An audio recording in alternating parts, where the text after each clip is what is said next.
Para muhibbin rahimakumullah, al-hikmatus sadisah wa sab'un minal hikamil ataiyah.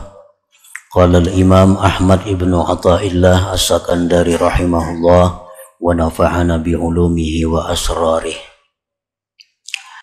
Hikmah yang ke-76 dari Al-Hikam, berkata pengarang Imam Ahmad bin Athaillah as-Sakandari rahimahullah wa nafa'ana bi'ulumihi wa asrarih.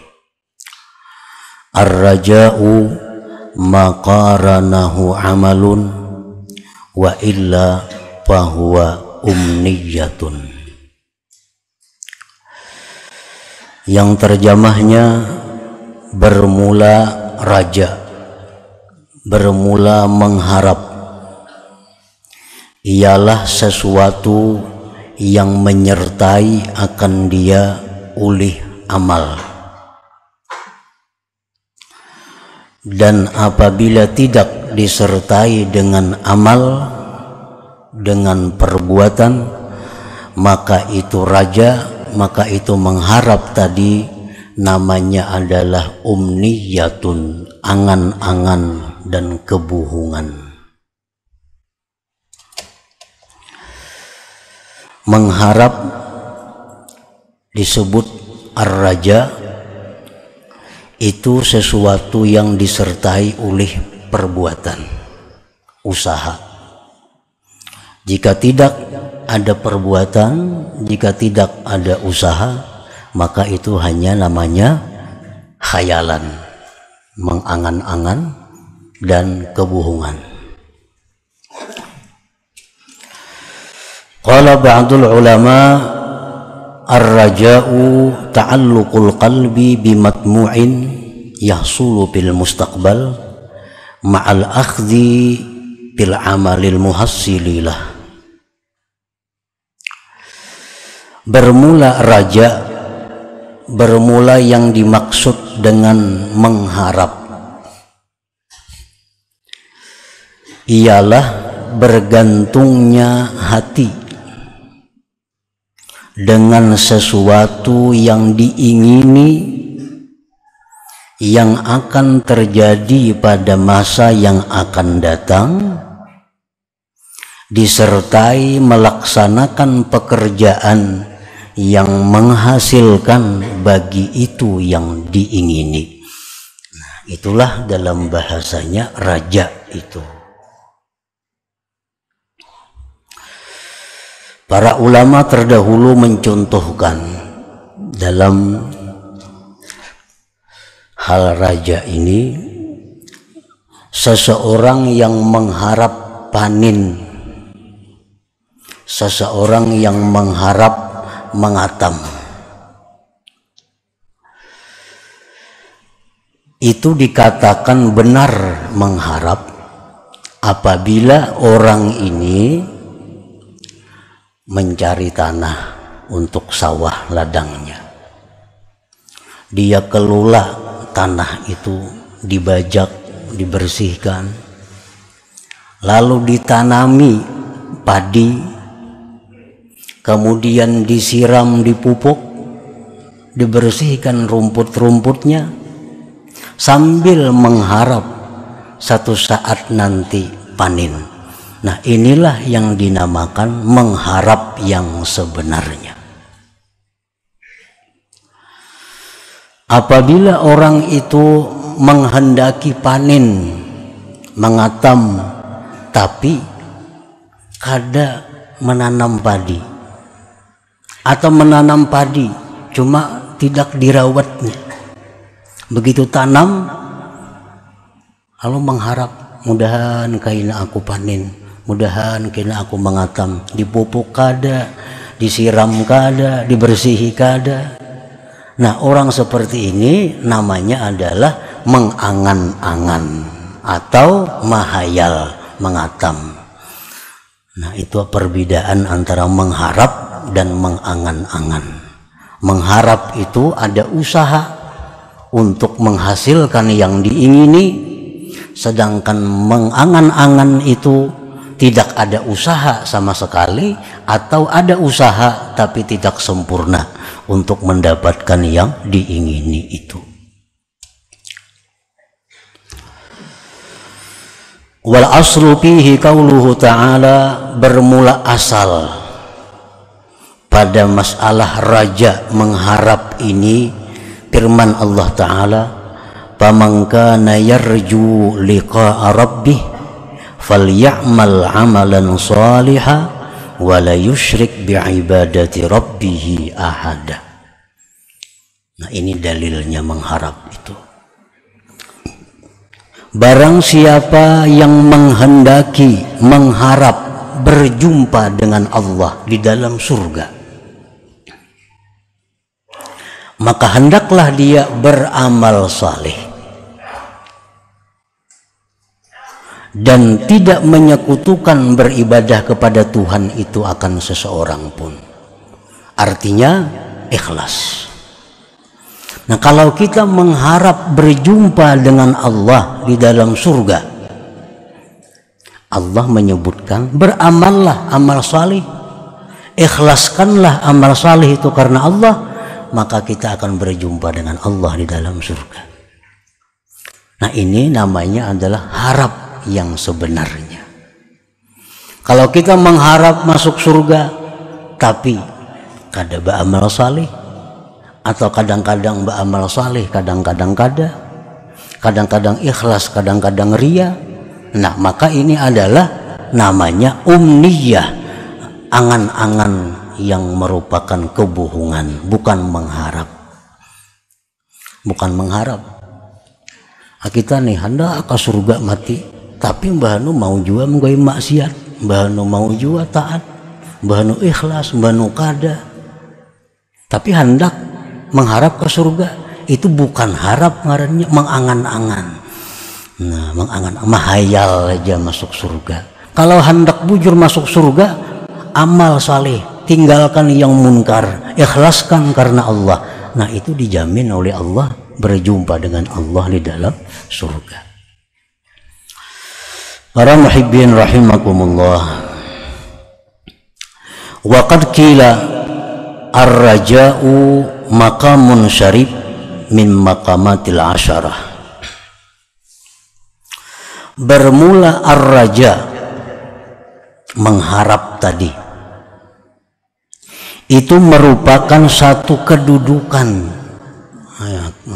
kedudukan martabat yang mulia di antara makam-makam martabat-martabat yang 10. Mengharap itu adalah sesuatu yang mulia. Kenapa sebabnya mengharap itu disebut mulia? Karena dengan mengharap itu, pertama secara tidak langsung kita mengakui kelemahan. Nah, kita mengakui kelemahan kita. Nah, mengakui kelemahan itu suatu akhlak yang baik. Nah, mengharap itu kita mengakui secara tidak langsung bahwa kita fakir, berhajat kepada Allah. Merasa berhajat kepada Allah itu sesuatu akhlak yang mulia. Mengharap itu secara tidak langsung mengakui bahwa Allah itu penyayang, mengakui bahwa Allah itu pemberi, mengakui bahwa Allah itu maha kuasa. Nah, itu adalah akhlak-akhlak yang terpuji. Nah, jadi mengharap itu, ar-raja itu adalah maqamun syarif, satu kedudukan, satu makam yang mulia.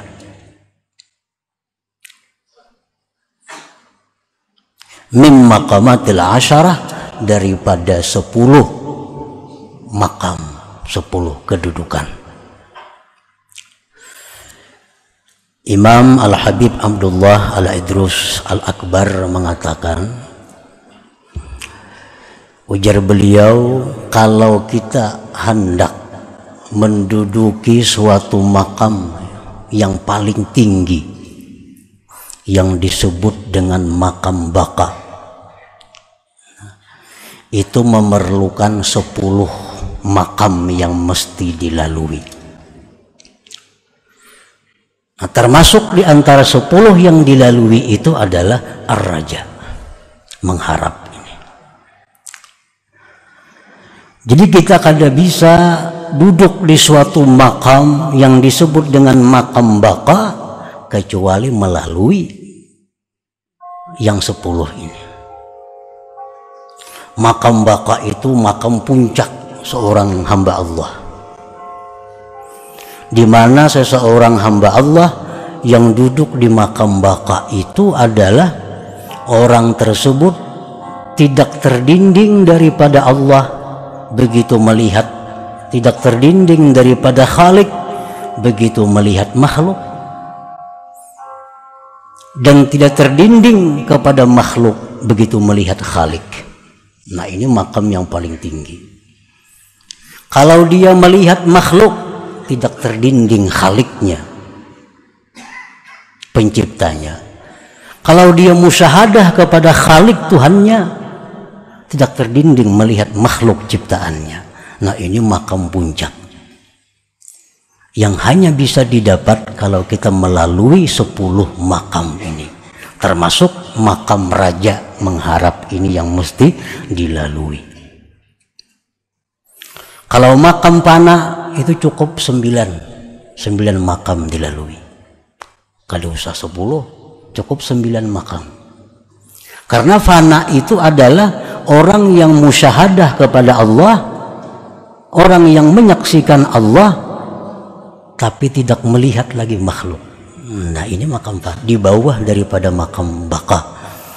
Nah, untuk mendapatkan makam fana ini mesti 9 yang dilalui, kalau sampai 10. Nah, dalam 9 itu pun termasuk juga raja ini, mengharap ini.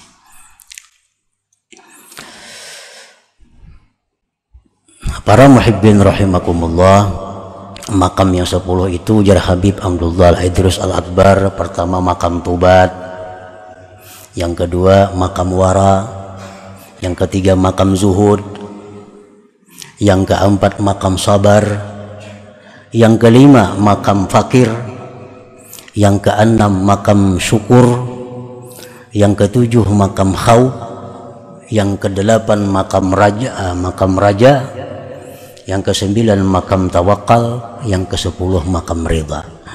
Nah, jadi raja ini termasuk yang nomor 8 yang mesti dilalui oleh setiap orang yang ingin mencapai kedudukan tinggi di sisi Allah Subhanahu wa Ta'ala.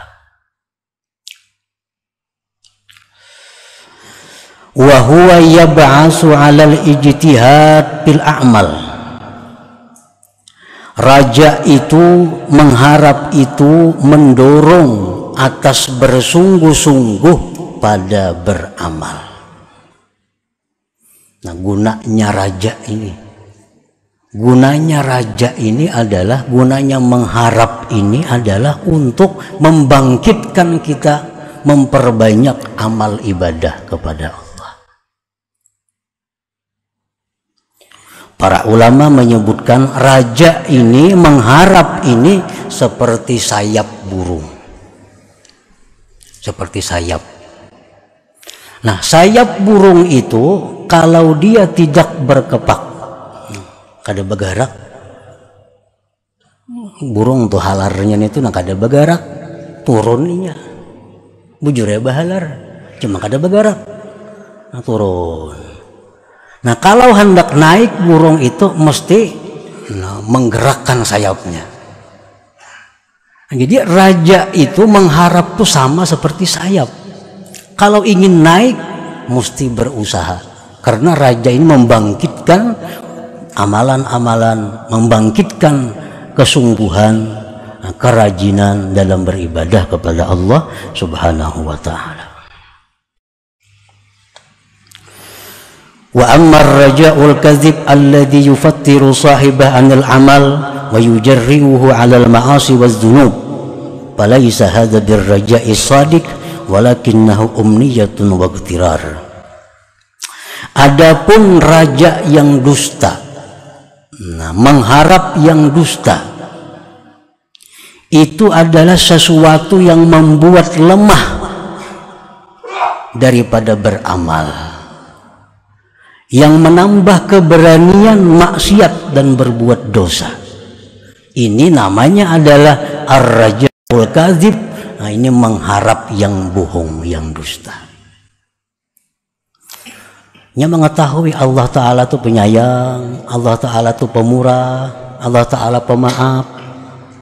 Lalu dia berharap dimaafi Allah, berharap disayangi Allah, tapi menambah keberaniannya berbuat dosa. Berbuat dosa, Allah tuh penyayang juga. Kenapa kita minta ampun, diampuninya aja. Berbuatlah maksiat. Kada sebanyak-banyak beramal nang wajibnya gini. Kenapa Tuhan tuh menampakkan rahmatnya di akhirat, semuaan kita ke surga. Apalagi syafaat Nabi ada.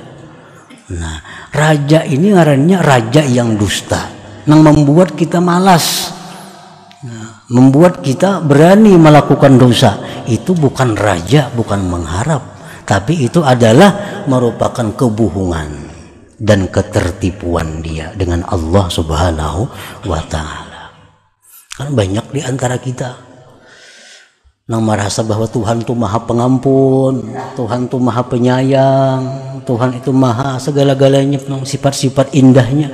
Lalu kita berani melakukan dosa dengan berharap karena diampuni Allah. Nah, ini adalah sesuatu yang disebut rajaun kadzib, raja yang bohong. Itu kalau ada manfaatnya, bahkan kesesatan, ketertipuan dengan Allah Subhanahu wa Ta'ala.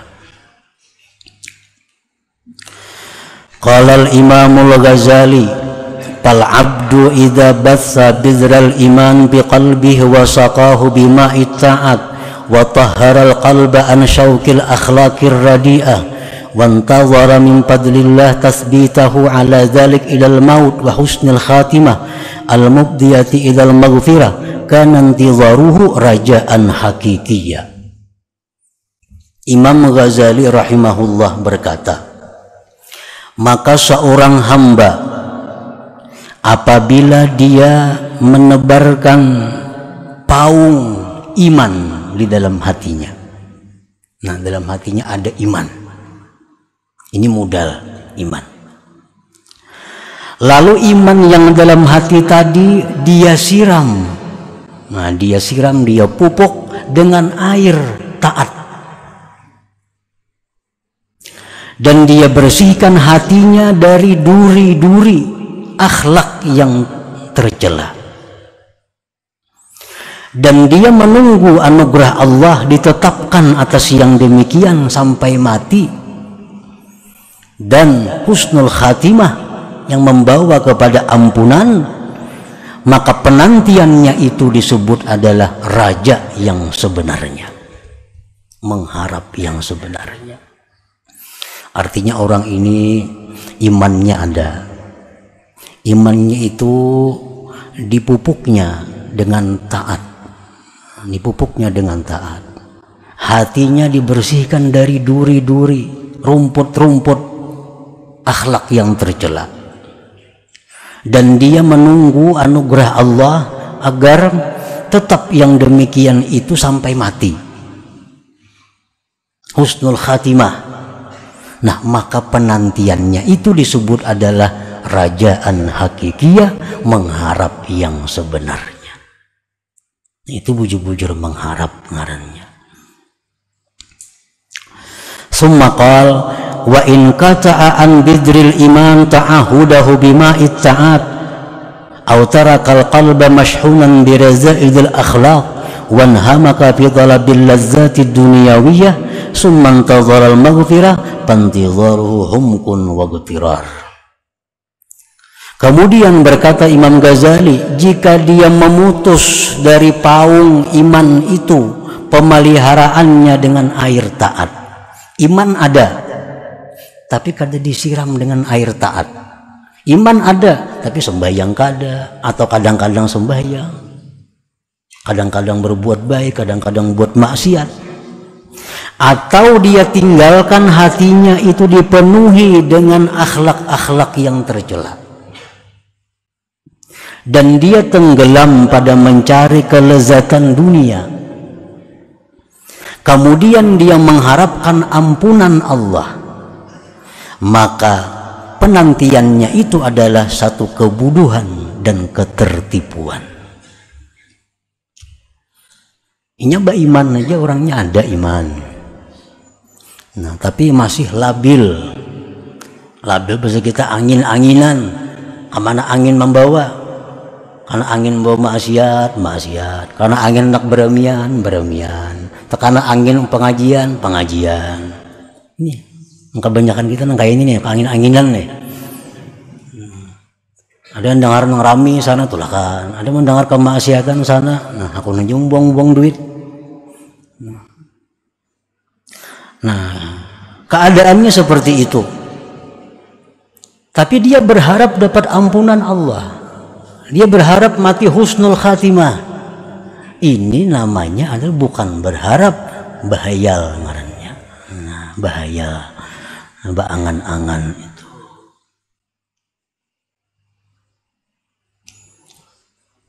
Pantidharuhum kun wa ghtirar.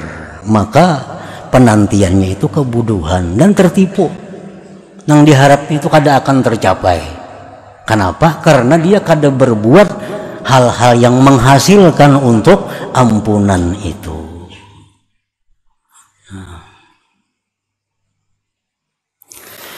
Faman raja dukhulal jannah fa'alaihi bimtithali awamirillah wa jitinabi nawahi wa illa fahuwa magrur.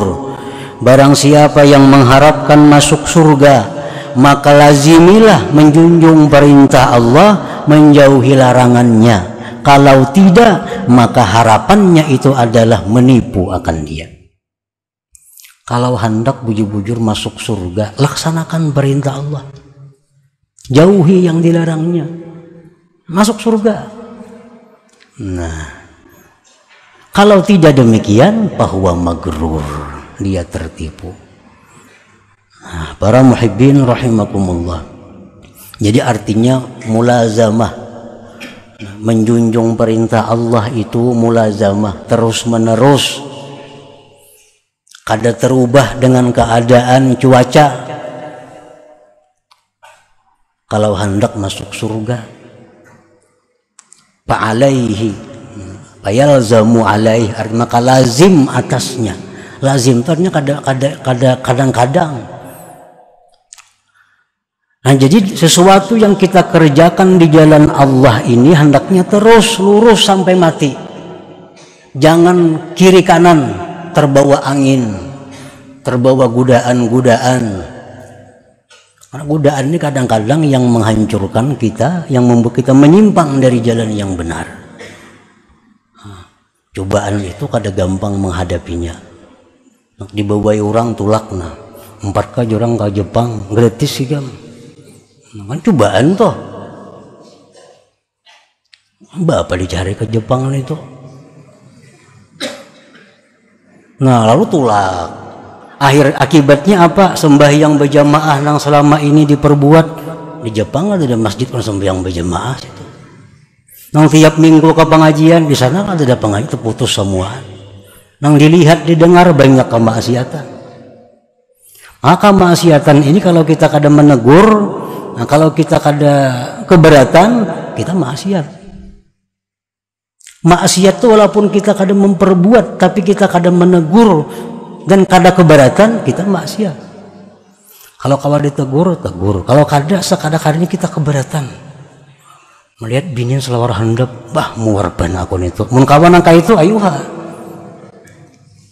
Melihat ada bini-bini yang buka aurat, sakit hati, keberatan. Nah itu sekurang-kurangnya. Kalau kada ditegur. Nah jadi godaan-godaan ini yang menyebabkan kita kadang-kadang menyimpang. Nah bila menyimpang ini berharap masuk surga, tertipu kayaknya. Tertipu. Kalau lurus istiqamah di jalan Allah, berharap mudah-mudahan ke surga. Nah ini harapan yang sebenarnya ngarannya, kadang menghayal itu. Jadi jangan tergoda dengan godaan yang maksiat, yang kada ada manfaatnya, yang kada menambah keimanan, ketakwaan kepada Allah Subhanahu wa ta'ala. Walaupun gratis, walaupun diberi orang duit, kada usah. Kada usah. Bujur rami satu umat, tapi kena sesalnya di akhirat kada terhingga. 10 hari, sebulan raminya dibuat orang, tapi penyesalan di akhirat ribuan tahun gara-gara perbuatan kita itu. Nah,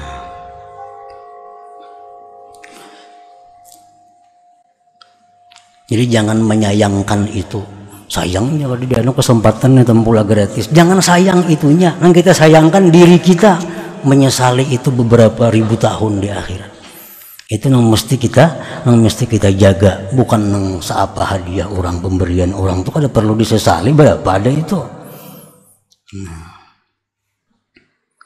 Kadang-kadang berpikir pindik, mentolak kasih itu berapa duit, dibawa orang ke Amerika gratis, diberi duit lagi tiap hari belanja, masa sayang kada tulak, itu beratus juta be, berpikir kasih itu, lalu tak tulak, jangan berpikir nih kayaknya aku di akhirat kayak apa. Berapa hari aku waktu itu buang-buang, berapa hari aku berada dalam tempat kemaksiatan. Nah jika itu nang tak pikir, semiliar kada ambil itu. Nah kebanyakan kita ini pikir pindik, mah itu sayangannya kesempatan nih rugi. Nah ini nang kebanyakan kita karena kurangnya akal, kurangnya cahaya Allah di dalam hati kita. ومن رجا معرفة الله تعالى فعليه بطلب العلم النافع من التوحيد والفقه وعلم السلوك وعليه بالمسارعة إلى الخيرات وترك المنكرات ظاهرا وباطنا وكثرة الذكر مع حضور القلب وإلا فهو متمن مغرور. Barang siapa yang mengharapkan mendapat ma'rifatullah, hendak jadi orang ma'rifat nih, maka lazimilah menuntut ilmu yang bermanfaat. Tauhid, tuntut ilmu tauhid yang sekedar bermanfaat untuk kita. Karena tauhidnya banyak nang kada bermanfaat. Cari ilmu tauhid nang bermanfaat. Artinya untuk ukuran kita ada ilmu-ilmu tauhid itu yang justru membahayakan kita. Nah, cari nang kada usah bahaya, nang bermanfaat. Fikih, cari fikih nang bermanfaat. Fikih bermanfaat apa? Fikih yang untuk amaliyah sehari-hari kita. Kalau kita kada jadi hakim, kada perlu belajar bab pembunuhan dalam fikih, kada perlu. Kalau kita kada jadi hakim, kada jadi pangulo, kada bakal hendak kawin, kada perlu belajar bab nikah. Kalau kita kada hendak naik haji, kada perlu belajar manasik haji. Nah, belajarlah ilmu fikih yang bermanfaat, yang pekerjaan kita sehari-hari. Mulai wudhu, sembahyang, puasa, zakat, apalagi dagang, jual beli, itu kan hari-hari. Nah, ilmu fikih yang bermanfaat untuk orang itu kada sama. Wa ilmi suluk, belajar ilmu suluk, ilmu cara membersihkan hati dari sifat tercela kayak apa, ilmu cara menghiasi hati dengan sifat terpuji kayak apa, belajar itu. Kemudian lagi bersegera kepada kebaikan dan meninggalkan kemunkaran zahir dan batin. Perbanyak zikir kepada Allah dengan hadir hati. Nah, maka Allah akan menyampaikan kita kepada ma'rifat itu. Jika mengharapkan ma'rifat kepada Allah tapi tidak melaksanakan yang demikian itu, mutamannin ngarannya. Itu menghayal, mengangan-angan belaka. Ilmu tauhidnya kada cukup belajar lagi, ilmu fikih kada cukup, ilmu suluk kada tapi ada belajar. Betapa bahaluat. Itu karena kalau berhalawat kada jadi orang ma'rifat, kada nyatakan aja kada jadi ma'rifat, bisa kegilaan kalau orangnya di halawat situ. Kenapa kada cukup ilmunya? Nah, belajar dulu tauhid yang bujur ngat mana, fikih ngat mana, ilmu suluk ngat mana, anyar aja berhalawat lagi. Cukupi dulu ilmunya. Jikalau tidak, maka dia akan menjadi orang yang berangan-angan belaka. Qala ba'dul ulama, berkata sebagian ulama, man ahkama maqamar raja wahabahu Allah ta'ala 'alal wusul wal husul. Barang siapa yang memantapkan makam raja, mengharap, Allah berikan kepada dia sampai dan berhasil. Orang tuh hendak masuk surga, mengharap masuk surga, lalu dia berusaha, dimasukkan Allah ke surga. Asal mantap bujur rajanya ini, mengharapnya ini. Orang yang bujur-bujur hendak ma'rifat kepada Allah, dia mengharap dengan sebenar-benar mengharap kepada Allah supaya ma'rifat, Allah berikan dia sampai kepada ma'rifat itu. Asal mengharapnya itu mengharap yang benar tadi. Man ahkama maqamar raja wahabahu Allah ta'ala al-wusul wal husul. Barang siapa yang memantapkan makam raja, memantapkan mengharap, maka Allah berikan kepada dia sampai dan berhasil kepada apa yang diharapkannya itu. Nah, apa yang kita harap? Apa yang kita harap? Asa bujur-bujur mengharap. Nah, Allah menjamin akan menyampaikan apa yang dia kehendaki, yang dia harapkan itu.